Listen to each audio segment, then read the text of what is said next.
Good afternoon, good evening, and good night. This is your favorite podcast, Screen Watching. My name's Dan, joined by Simon. Look, I'm sure you're very familiar with the podcast at this point. Everyone's talking, people just won't shut up about it. But for those who may just be a little bit ignorant about the world, yes, the Cold War's over. And yes, this podcast is in fact about the world of TV and movies and things you're watching on your screens. It's right there in the title. Look, we've got a bunch of things going on. There is a very interesting indie project, low budget turned slightly bigger, but still low budget feature film that's going to make all the money this weekend. It's got so much hype.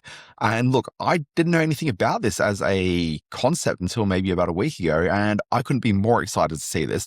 I might even venture out of my house and go see this movie. It's called Backrooms. It's playing in cinemas this week. Simon's going to tell us all about this thing. Spider Noir, it's a TV show on Prime Video. It's Nicolas Cage playing Spider-Man. I mean, that's a concept in itself. It's really interesting. You can watch it either in black and white or color. And this podcast here is going to be brave enough to tell you which version you should watch it in. Stick around. We're going to just have a bit of a brief chat about some of the other new things around. In the cinemas, there's Power Ballad with Paul Rudd in it. There's Finding Emily with Angourie Rice. I love both of those. I'm very attracted to one of them, but which one? We'll find out. I've got some thoughts on the final episode of The Late Show with Stephen Colbert, and very briefly, I want to chat about the Four Seasons, Tina Fey's return comedy to Netflix for the second season. Folks, that's a lot of show, and we're going to do it very quick smart because Simon's got to get a heart out because he needs to go and hang out with a Hollywood movie star. Me, I'm going to spend time at a suburban swimming pool with my daughter. One of us is definitely living a life. Folks, this is the Screen Watching. We'll be back right after we play the opening titles. This is not like TV, only better. Television! Teacher! Mother! Secret lover. What, that's it? That's your movie? Well, I said that I had an idea for a movie.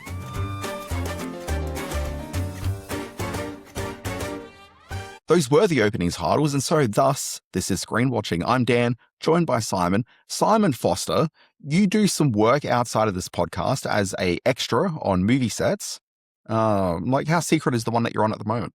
Well, it was only a one-day shoot. Hello, Screen Watchers everywhere. Daniel, it's good to talk to you as always. I spent Thursday, technically I'm under an NDA, which is the industry term for non-disclosure agreement, but I can tell you... You know what? I think that exists outside of the film I think and TV it probably industry. does as well. Yeah. I spent the day with Mark Wahlberg, which was a fascinating insight into the world of big-budget filmmaking. And when I say I spent the day with Mark Wahlberg, I'm not too far from the truth. I was a background actor. We don't use the term extras, Dan. That's very, You know what, Simon? proper. I'm not part of the industry, so I barely know what an NDA Clearly. is. And also, you know what?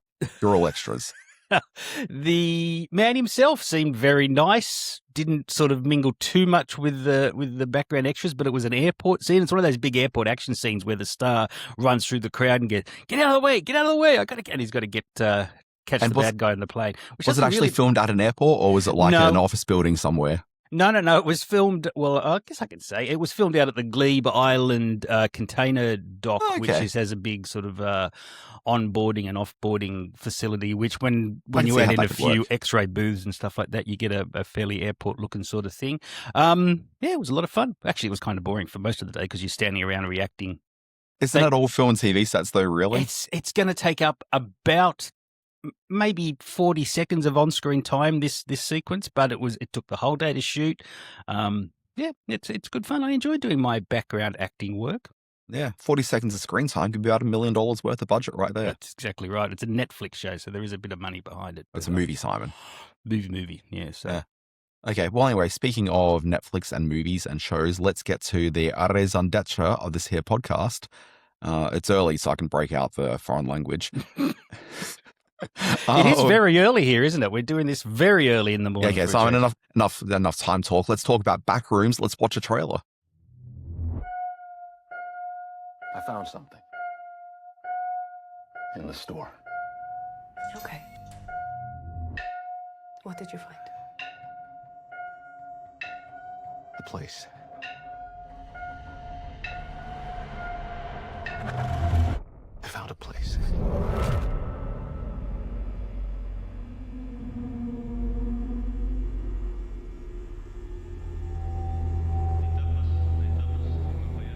I am interested to hear your opening words about how this this had no meaning for you. It's its history and its its backstory.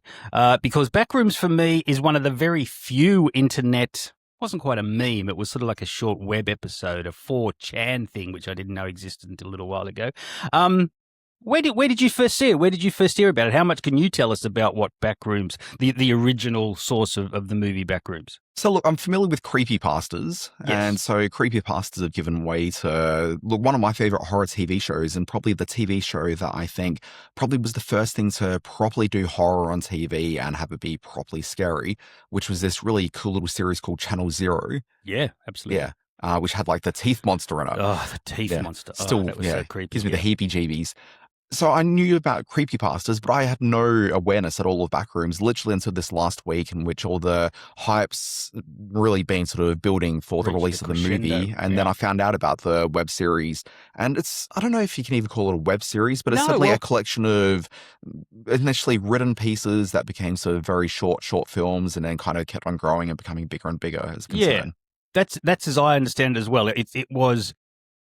And the film certainly leans into this. Director Kane Parsons, who has... I think you're legally obligated to say 19-year-old Kane Parsons. And God, he's so young. The directors nowadays, they're just babies.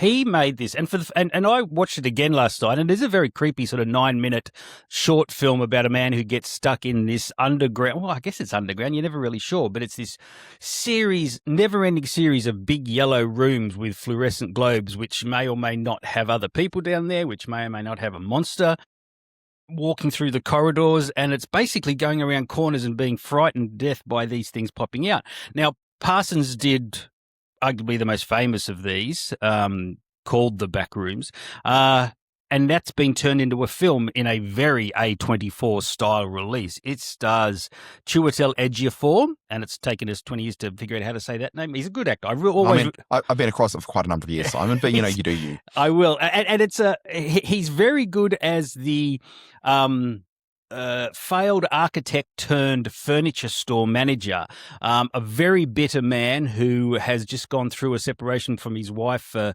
an explosion of anger, coming home drunk and leading this terrible life. His life has sort of fallen down to the point of having to sleep in the furniture store at night, and they can't figure out why the electricity bill is through the roof when they turn all the lights off at night. And it turns out that this whole other backroom environment exists that he never knew about.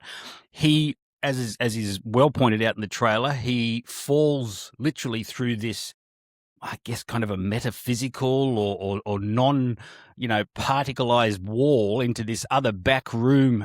I don't even know if particleized is a word, but you just know what I'm trying to say here.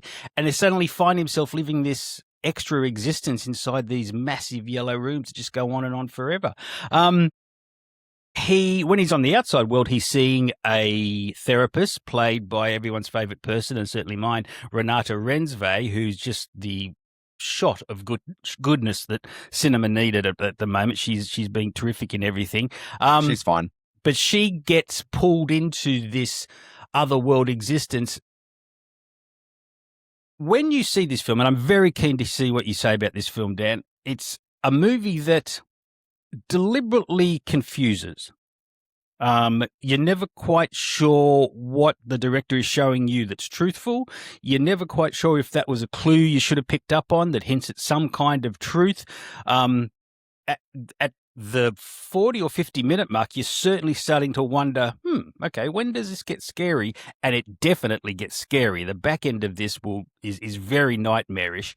But it leans into the language of the internet, using these often handheld sort of Blair Witch style shaky cams that then become this very sort of David Lynch style nightmare in the back rooms.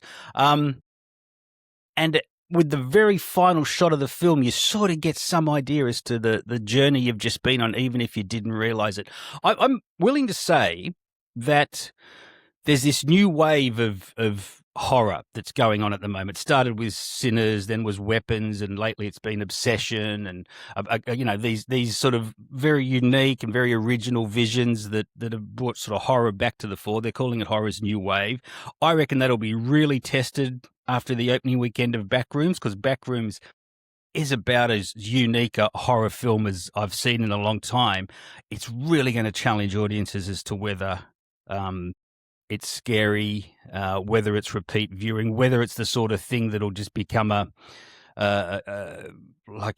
massive talking point. What's this about? What's that about? What did he see there? What's that room mean? There are so many questions that this film asks of its audience that it doesn't necessarily feel like it has to answer, and that can be very frustrating for a viewer. But if there is sort of a new acceptance of horror and of what the horror form can take, Backrooms is about as out there as the recent spate of films have been. Yeah, look, I got to say, I wasn't loving it. Some of the handheld stuff in the first sort of half hour started to grate on me a little bit, and I thought, I've kind of seen this before. It's just a found footage sort of movie.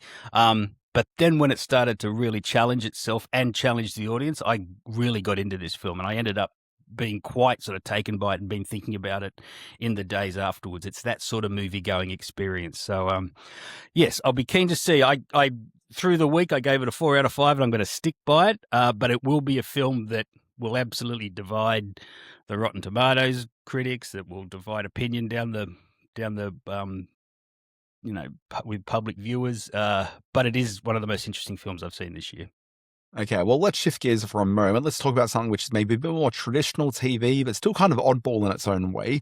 It's Nicolas Cage's new TV series, which is a weird phrase to let leave my lips. It is called Spider Noir. It's him playing Spider-Man. Here's the trailer.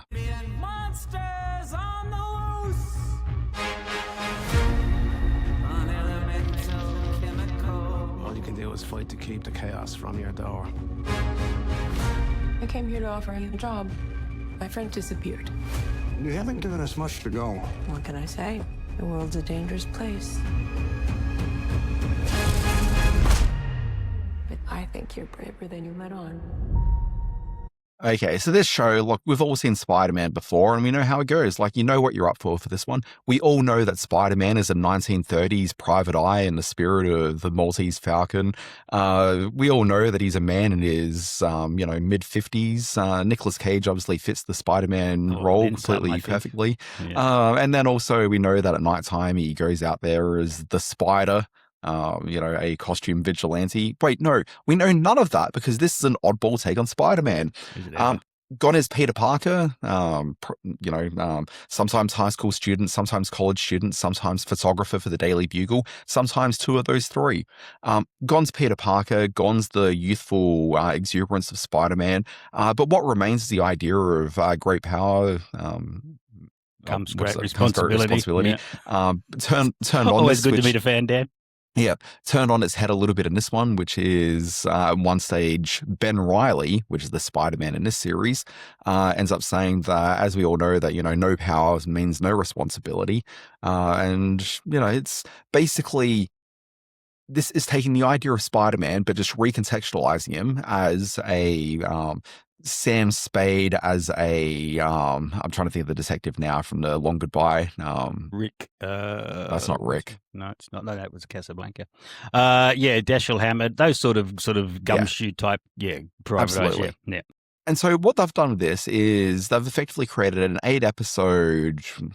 It's ultimately an 8-episode movie, which I think is the massive detriment to this as a program. And it's telling like a season-long murder mystery with, the Ben Reilly character exploring that. But during, moments where, it's not quite enough for Ben Reilly, private detective, to solve the mystery, he's also dressing up as the Spider, which is costume vigilante, which looks kind of like Spider-Man, but wearing a trench coat, pretty much. And he goes out beating the bad guys. Did you watch in color or black and white? And here's the rub. So I've watched both. So this is a series where, because they are really leaning to the idea of this being like this sort of 1930s, 1940s era private detective story, like it really is sort of, the entire episode series structure is like it's a film noir. Okay, hence the name Spider Noir. So it's like a film noir, and I've gone the extra step of not putting this out just in color, but there's also a black and white version. Ultimately, the purists watching this to get the full experience as to what they're going for with this should be watching it in black and white. And when it's in black and white, it looks absolutely gorgeous. It is a magnificent looking program. Now, when you hear that, the flip side of that should be that the person who's the purist should be saying, never watch it in color because, it's supposed to be watched in black and white. The problem for this series is it also looks glorious in color. Like it's really sort of, the tones just sort of tweak that little bit up. It's almost as though they've done a colorization of the black and white. And this is the version you're seeing like in the, 50s or maybe in the like 70s and 80s when they started colorizing all this stuff. So the color's not quite right. It's like that's a little bit too extreme and sort of carries through, but it looks fantastic in color as well. That said, I do have the preference for the black and white.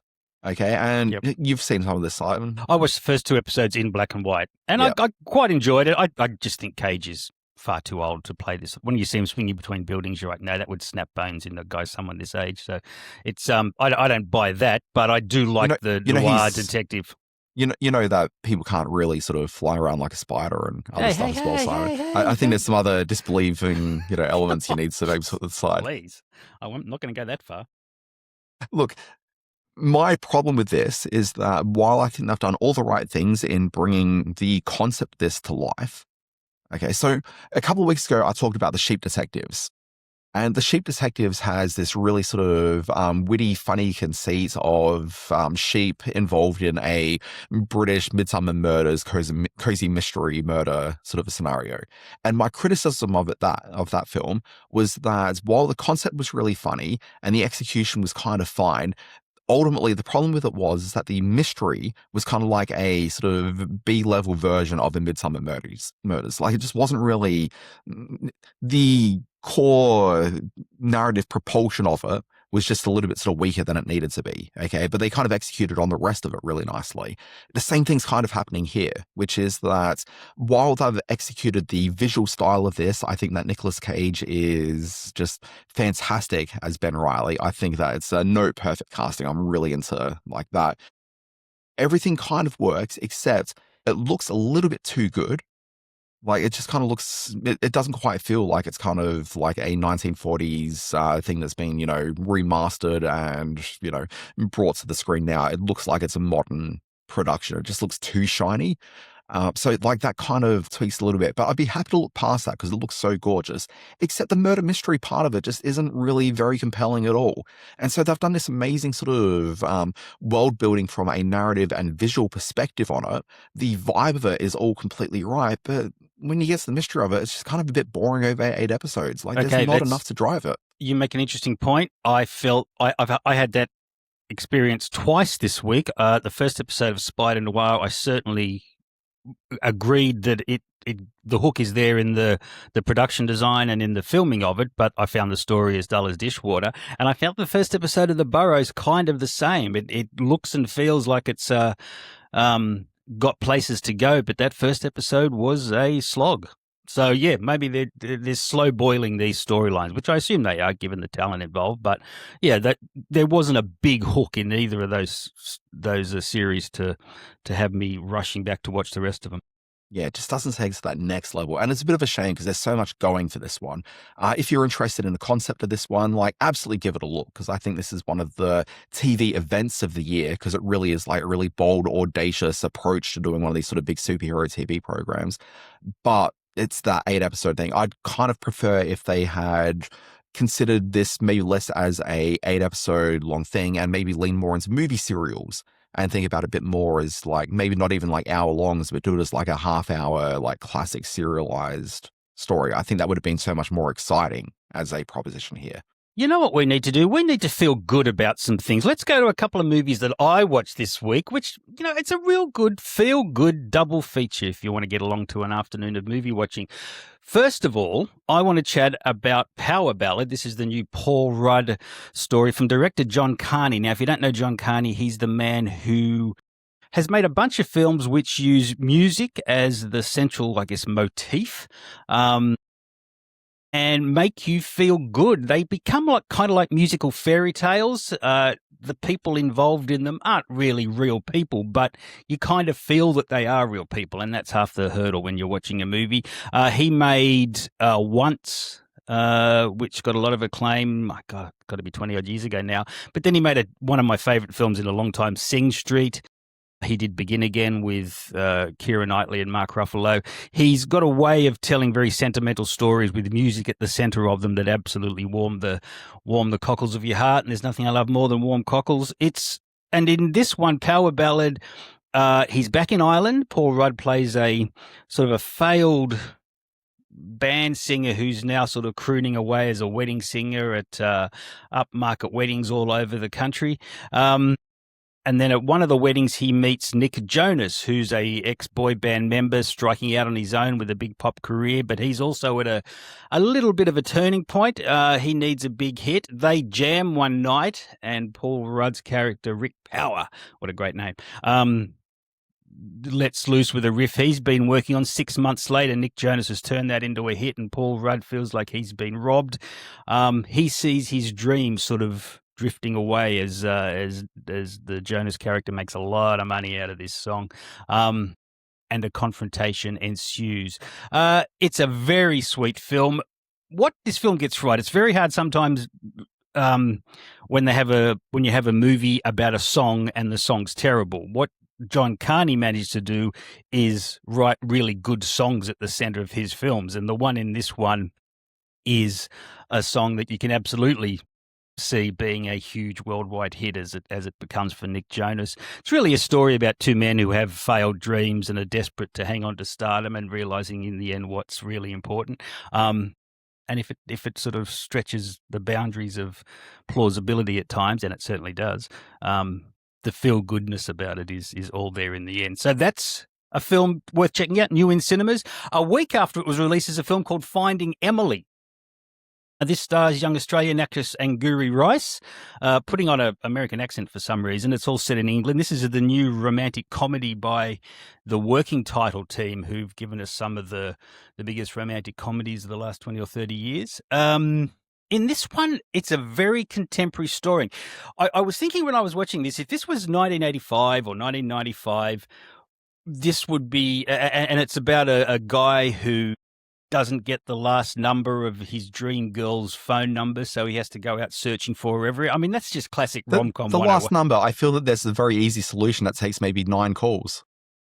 That's exactly what I thought watching it. But yes, it doesn't work like that. He decides to go to her university. He decides to, and all the while Angourie Rice befriends him and starts to fall for him, of course, because he's a very charming young man, played by Spike Fern with the heaviest sort of English accent I've heard, working class English accent I've heard. It's very hard to hear some of his words. But in this one, she's using him for her dissertation, her final university paper. And when that sort of becomes knowledge, then there's a rift between them. But it would be just basic sort of rom-com 101.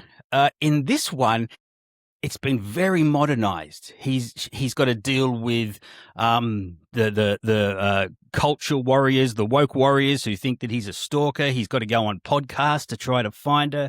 The film itself does that thing which I'm really noticing in film nowadays, is that it has a telephone screen montage where people on their phones have to comment on what's going on in the film and on the character's trajectory through the film. And it's like the film thinks that's the way you speak to young people to get the audience in. They've got to go through their phones. It still works in the end. I mean, you know that's really how young people work, right? Yeah, but it's not how movies work. And it takes you. It's not how movies worked. No, it's not how movies work at all. And it doesn't, it's going to be a problem if we're going to pander to an audience to try to get them to come along by assuming this is how they communicate, when not all of people communicate by their phones that way. It can't be adapted to this sort of format. Having said that, the actual rom-com essence of the film, thanks to the two leads, sort of shines through in the end, and there's a classic sort of rom-com ending to this, as you totally expect. So I quite enjoyed Finding Emily. She's lovely, Angourie Rice. I think she's got a big sort of future ahead of her. She's made a couple of really interesting films to date. And it's called Finding Emily. Yeah, look, I'm a huge fan of Angourie Rice, but also I'm a huge fan of John Carney, who we talked about as the writer-director of Power Ballad. Yes. Yeah, it was like Everyone I loved once back in the day. He did a really good, it was like an indie, but it became like an Apple TV original, I think, called, what was it called? Flora and Son? Oh, yeah, the Eve Hewson film, yeah. Yeah, really charming, small little indie. These aren't necessarily films which are like sort of, I mean, Once was obviously really widely talked about. Like, they're not big movies by any means. They're like really small, intimate little features, but they're always memorable. Like, the songs always stick with you. And you talked about, his songs. He's certainly the writer of some of the music in his films, but then others, he'll team up with established musicians. So like Once was the music of Glenn Hansard and the lady whose name was like Marquetta something. Yep. Yeah. So Yeah, like we all remember Once. Once was a gorgeous film. Did you ever see Sing Street? No, I didn't see Sing Street. Oh, God. There's something about the name of it that kind of put me There's off a it. sequence in the middle of Sing Street where the kid gets up on the stage and he's playing just to like a half-empty school hall, but it becomes like this fantasy sequence where everyone gets up and dances. And oh my God, I was watching it on a plane and I had one of those embarrassing moments when I started to tear up on a plane. It was a great film. I love Sing Street so much. Yeah. I'll often find myself sort of just deeply traumatized by some sort of movie, and I'll like take it personally, and I'll be on a plane going, "Oh my God, we're all gonna die," and then just doesn't really get taken in the same spirit. What else have you been watching? Moving you still on. do that? Okay. Yeah, still got a couple of little things we've got to knock through here. So Tina Fey, was it like 2 years ago, had this TV series called The Four Seasons. Ran for 8 episodes, and so each 2 episodes are taking place in a different season. So ultimately, this really should be a 4-episode TV series. Okay, but like every episode's kind of split into, well, every season is split into 2. It's an adaptation of the Alan Alda film from the early 80s, I want to say. I've not seen that movie. I kind of want to check it out. So the 4 seasons, if people remember the first season of this one, I feel that it was kind of perfectly fine, but sort of just, I don't like the cast of this very much.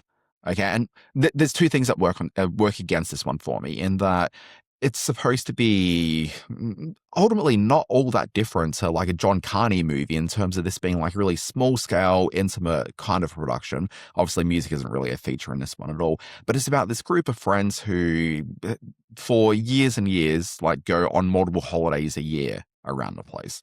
Okay, it's very sort of, pretty privileged. Very privileged. Stuff It's a going white on. It's one of these person's kinds of story, things. yeah. Okay. So you've got a gay couple, you've got Tina Fey, you've got her husband, and then you had in the first season Steve Carell and his wife. So really this was sold very much as a Tina Fey, Steve Carell sort of 2 and a lot hander, is the way to sort of think about it. So I'm going to give the spoiler for the first season. You've had a couple of years. At the end of the first season, Steve Carell's character dies in a car accident. Now, when I saw the first season of the program, I thought, you know what? This should ultimately just be a one and done. Yep. We've got the whole spirit of it. But they left it on this ridiculously badly staged cliffhanger where you found out that Steve Carell, who had left his wife and hooked up with a much younger woman, had gotten a woman pregnant. And it ends with this sort of weird cliffhanger that doesn't really quite work. Tina Fey has this over-the-top reaction to it, and it's just it's really just stuck in my craw ever since. I just so frustrated by like the final thing, and I wasn't in love with that first season of the show by any means. The show's back for a second season. I think the show's come back a lot more confident than that first season. But at the same time, it's still just stuck with this cast that I don't really like that much. People are wild about Coleman Domingo. I just don't find him that charming. Not. No, yeah. I think he is a wildly overrated overactor, and Michael, the where he played Michael's father, the movie sort of sealed the deal for me. I am no Coleman Domingo fan. Yeah, so I don't like Coleman Domingo. I don't like the lady that plays Anne, who's this actress named Erica Henningsen. I know her mostly from Reno 911, a show that used to frustrate the heck out of me. I was never really into that program, and I've seen her in a lot of TV shows and movies since, in like these sort of small bit roles. And there's something about her. She's like just a charisma vacuum. And then also one of Screen's greatest frustrations for me, but I know you're madly in love with him. Like you get a little Simon Foster inspired. I'm not going to say what I was going to say. It's a bit rude. You've said enough. Sometimes when a man loves another man named Will Forte, he gets a reaction. I like his comedy. I don't necessarily love some of his dramatic work. Like I didn't make it to the end of the first season of this, not entirely because of him, but I always enjoyed his SNL stuff, but not so much his other stuff. Will Forte, I just think sucks. I just don't care for him, and so it's just got all these issues with the cast working against it. It's got this guy in it named Marco Calvini, who plays the husband of Coleman Domingo's character. And I think this guy's incredibly charming. And like, I love this guy. I think he's fantastic. I really like Tina Fey, obviously. But there's just so much in the show that works against it. And yeah, I've been enjoying the second season of 4 seasons a lot more than I did that first season. As I said, it's just come back so much more confident, and it's got just a bit more awareness about what it is as, I guess, maybe like an ongoing proposition as a series. So we farewelled Mr. Colbert through the week, and I will point out that I have not watched the final episode. It's been a while since I was a Colbert devotee, but I know you did, and I know the rest of the internet did. What are your final thoughts on his... not only his final series, not only his final episode of The Late Show, but of his appearing on Wisconsin's number 3 community service channel? Well, honestly, I haven't watched that, so okay. You know, I've got no thoughts beyond the fact that, you know, it seems like a cute stunt, but not really essential, you know, viewing for any reason. Although a mate of mine who watched it all through just thought it was complete genius, so maybe there's a bit more to it than the 3-minute opening that I bothered watching. So the final episode, did it wrap... overall thoughts of Colbert is that, and I wrote about this in my newsletter, so it's a bit sort of old hat if anyone may have sort of read that. I'm a huge, I grew up watching David Letterman on TV. So when he took over The Late Show, I was 13 years old, 12 years old. Yeah, 12, no, I think 12 years. Oh, no, it'd have to be 13 years old. So it's like that perfect sort of age to suddenly sort of latch onto something sort of like that. And so Dave hosted that show for like 27 years. And I watched a boatload of David Letterman over that 27-year period. He was the greatest. I wouldn't say I was watching it every day, but certainly, you know, I'd say I probably watched at least like half of it. I used to tape it and watch it the next day, yeah. Well, you couldn't watch it in Australia really as a functioning human being because it would air on Channel 9 anywhere between like 11:30 at night to 4 a.m. in the morning. Yeah, exactly. And that's like over a given week. Like you never know if it was going to be at 2:30 one morning and then like 4 o'clock the next. Or you'd set your timer to record it and you'd get sort of half of the end of the West Wing and then and not even that. It'd be like whatever random movie was being played at like, you know, 11:30 at night, and then they dropped in like an episode of Nightline. And so if you're recording Letterman, you had to set like an extra like hour and a half on each side of it because you just never know. Good memories, yeah. Yeah. So that was my experience of Letterman as well. It's always a VHS proposition being watched, you know, later in the week. So I watched so much Letterman, and Letterman to me is television magic. Oh, it is. Like really, like it felt like you're watching something special, even through the years where David well and truly checked out and he was just going through the motions. There was still this thing with the series. And what I think it is that right when that series, and look, he was certainly doing this on Late Night with David Letterman, but I wasn't really, I mean, we never got that in Australia. Okay, so like that's the biggest hurdle for us here to talk about that and experience with it. But certainly from what I've seen on YouTube and like understand about the program, the things that I think are magic about The Late Show, he was already doing, which is this idea that the Ed Sullivan Theatre, being the Late Show version of his run, that is like this sort of magic spot in the middle of New York City. So he would, on every episode, there's those remote pieces that he'd do. So in the early sort of era, it'd be him leaving the studio, going and doing stuff. But even when he was more or less happy just staying in the studio, he'd always have, you know, people like Biff Henderson would go out and do something, or the cue card guy, or, you know, whatever random person he's sort of latched onto for like that sort of 8-month period. Often, you know, interns that he was sleeping with. The sandwich guy next door. The sandwich guy next door, Rupert G, who sold me this T-shirt that I'm wearing right now. Wonderful. But we'll talk about that in a moment. He'd get people out in the street doing it. Sometimes it'd just be like a camera setup. Like I remember this ongoing bit through one episode, which was how many people in Easter Bunny suits can you get into an H&R Block? And so the camera would be set up and you'd just see, 30 odd people in Easter Bunny suits, like getting into an H&R Block. He'd do the same bit again, but like at a Starbucks coffee shop. And, it's just kind of this thing where like the city of New York felt like it was part of it. It had this real energy as a result of it. It did, It yeah. felt like you were watching magic because you're seeing this TV show that's integrated heavily into the greatest city in the world. Cut to when Colbert takes over, and he took a lot more the Johnny Carson route. And I get why he did this. He wanted his show to feel different to Dave's show.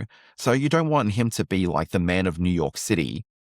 But also that show just had no identity for like the first year because Colbert was scrambling to find something that was working, and nothing was working for him because after a momentous run on the Colbert Report where he played like this daffy, far right wing sort of nonsense character, like he had to be himself for the first time as a presenter on screen. So I think there was a bit of a learning curve with that. But then also, what is it that he's bringing to the screen that works and feels distinctly him?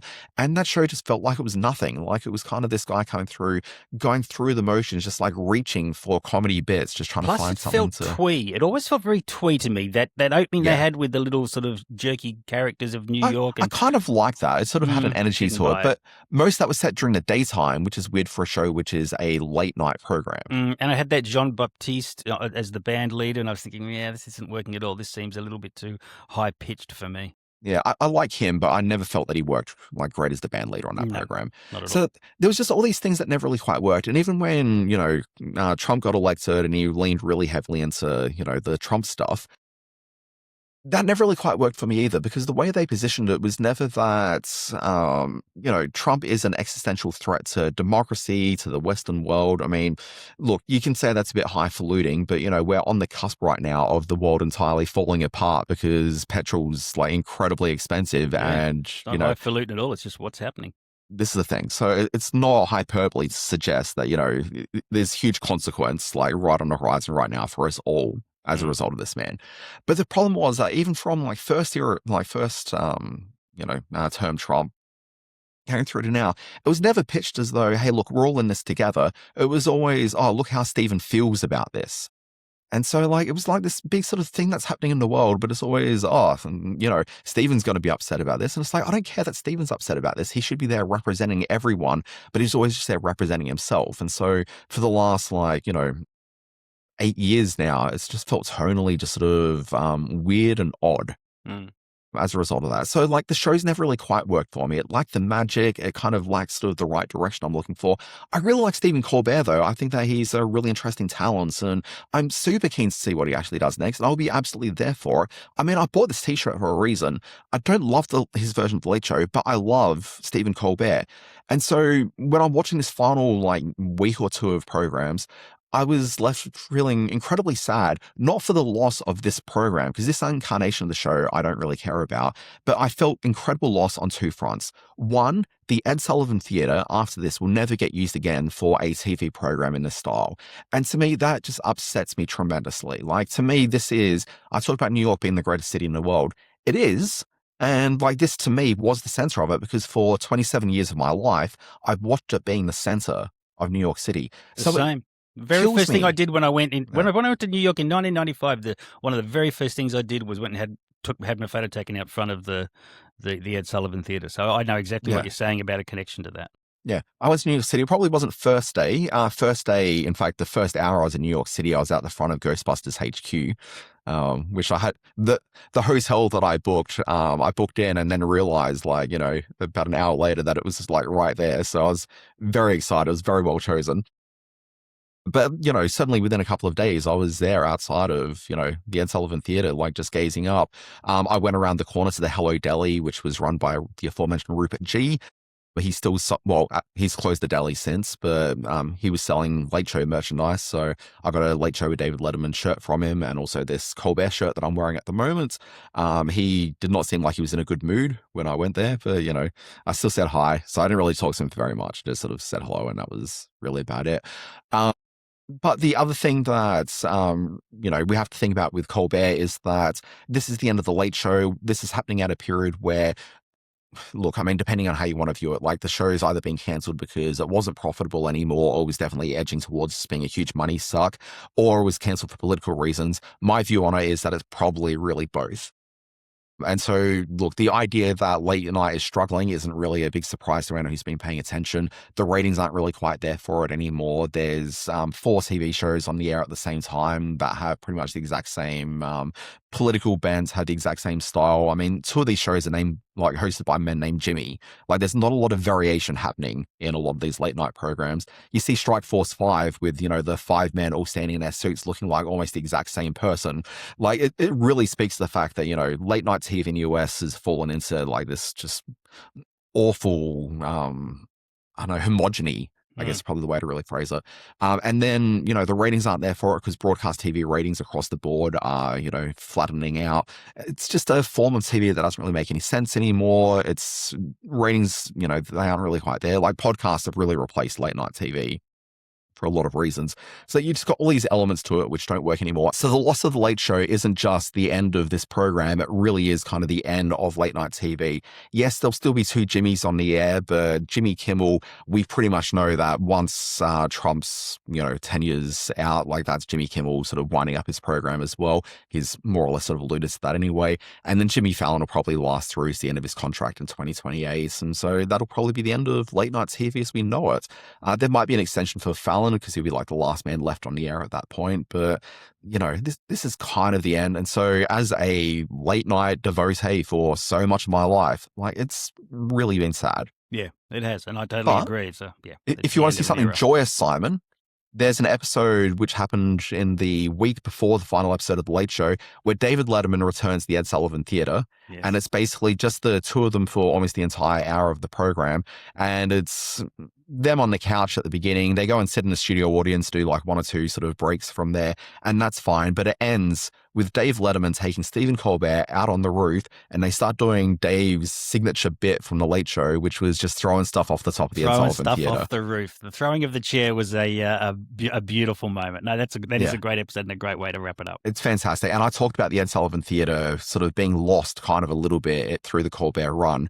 When they're out on the roof and they're throwing things off, suddenly it felt like Colbert was actually in New York City again. Yep. It felt like we time traveled back to 10 years ago when Letterman was hosting his program. But it brought Colbert alive too. Like, Colbert seemed to have a new energy when he was doing that. And that was what his show didn't have for all those years.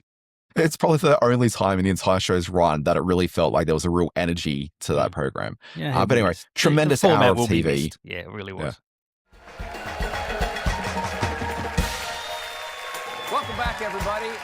Dave, would you mind telling the folks out there watching TV where we are right now? This is like being back home for me. We are on the roof of the Ed Sullivan Theater building, and I couldn't be happier. It's a beautiful view from up here. Would you share with the people why we are on the roof of the Ed Sullivan right now? Now, I thought maybe tonight's occasion would be a little sad, being the end of your run here, but this brings true joy to my heart. We are up here for the wanton destruction of CBS property.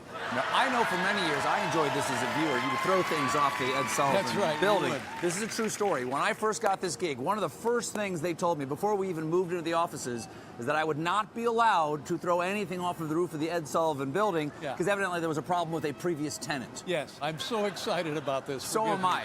All right, so I was never allowed to do this. You never did it in all the time you were I never did it, but we're at the end here, so all bets are off. Let's get to it. Let's go. All right. Now these are the guys that did the heavy work for us, Chris and Gene.